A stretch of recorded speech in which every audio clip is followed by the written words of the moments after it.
Where's our video, Yari? It's been 1 month, 10 days, 30 minutes, and 19 seconds. I've been busy. I have a life outside of these videos. I have a life outside of the... Shut up! Grab the tablet. How did you get in my house? Grab it. Okay, okay. Thank you. Okay. I'll get started on this ASAP. But first, I have an appointment with my therapist. Fine. Your mental health is important. Thank you. A few moments later. Welcome back, Yari. Have you been practicing those meditation techniques we worked on last session? I have, and while I was meditating, my mind started to drift, and I started thinking about my childhood and about my mother, and my mother was not the best parent. A lot of the whoopings I received as a child were for stupid reasons. You don't believe me? My sister once got whooped because she was choking on her food. Choking on food.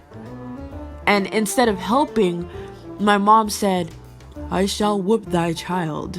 If you've ever watched The Willoughbys, you should go watch it if you want to get an idea of what growing up with a mom like mine was like.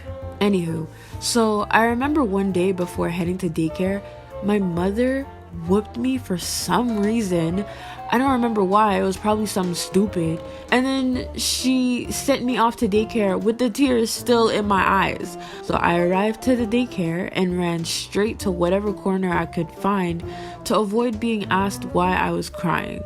After all the kids arrived, the counselors would move us from the small kids room to the big kids room because there was more space to move around and more games like foosball, a jungle gym, a TV for kids to watch movies on, crafts tables, you name it, they had it. It was a great daycare. I don't exactly remember why we did this, but we would have to sit in a big circle in the morning to listen to what I assumed the daycare counselors had planned for us that day.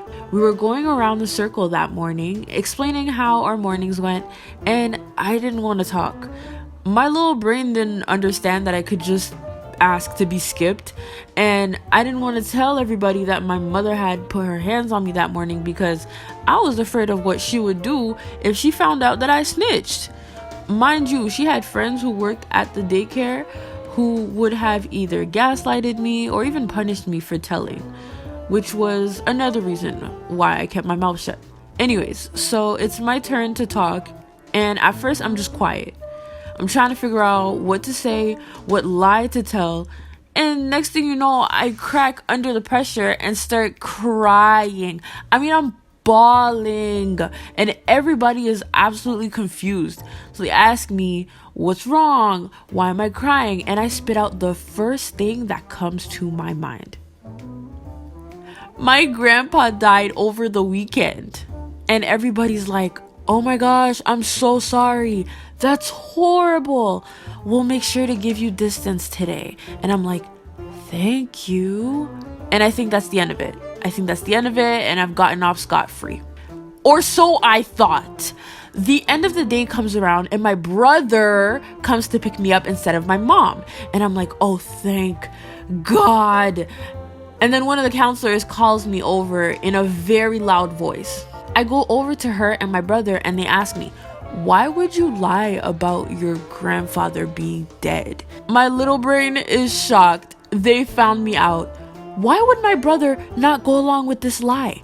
Ugh, useless. But I'm still too afraid to tell them the real reason, so I just stand there and say, "I don't know." And that's it.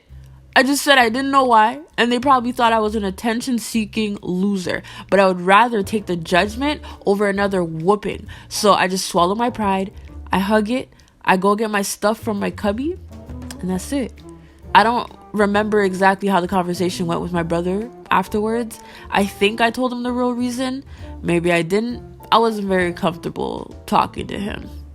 So yeah, that's what went through my mind during my meditation. Yeah, I think you're gonna have to see me twice a month. That bad, huh? Yeah. If you like animations like these, then you should click that subscribe button and the little bell next to it, because apparently you need to do that now to get notifications, even if you're subscribed. Follow me on Twitter and on Instagram. You can comment under my posts or even send me your art so I can post them and shout you out at the end of my videos.